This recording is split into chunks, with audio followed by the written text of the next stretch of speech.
Let's talk with all of this with Dr. Paul Offit. He's the director of the Vaccine Education Center at the Children's Hospital of Philadelphia. Such an interesting exchange there.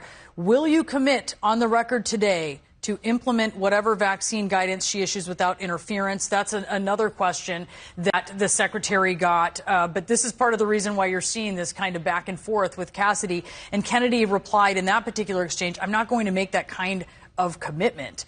That was from the hearing yesterday. And this is the context in which he is under fire from people like Senator Cassidy. What did you think of the exchange that you just saw? Right. Well, RFK Jr.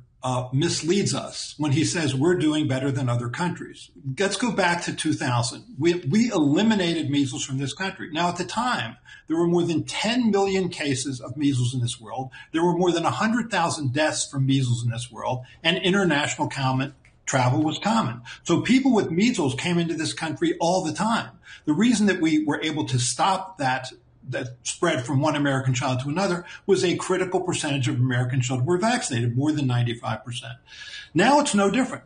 The only difference is not that there's measles in the world. It's not that that international travel is common. It's not that measles comes in this country. It's that we have lowered immunization rates in children so that you see these outbreaks in Utah or West Texas or in South Carolina. That's the difference. And why have those rates gone down? Largely because of Robert F. Kennedy Jr., who for 20 years has been an anti-vaccine activist. And look at what happened. When the first child died in this country in March, April of this year of measles, died of measles. That was the first measles death since 2003, more than 20 years ago. What did RFK Jr. do? He went on national television and said, measles vaccine causes blindness. Measles vaccine causes deafness. Measles vaccine kills children every year. Absolutely wrong and completely irresponsible. I cannot believe this man is the Secretary of Health and Human Services. He was asked by Senator Kennedy about the nominee that President Trump has put forward to lead the CDC, Dr. Erica Schwartz. Experts that we've spoken to said that she's more traditional with her views on vaccines and supports the science.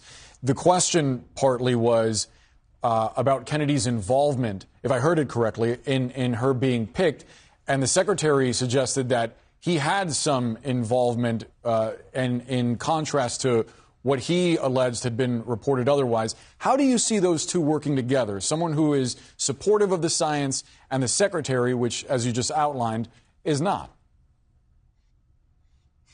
Good luck to her. I mean, I think that if you look what happened to Susan Benares, who said, I am going to support the science. I am not loyal to you, RFK Jr. I am loyal to the science. That got her fired.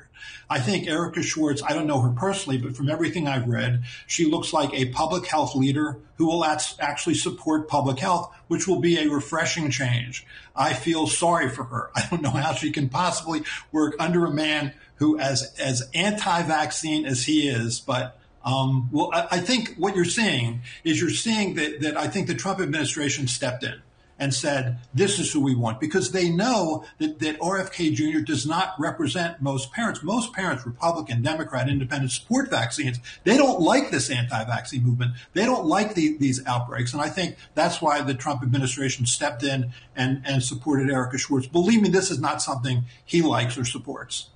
Dr. Paul Offit, thanks so much for sharing your expertise. Thank you.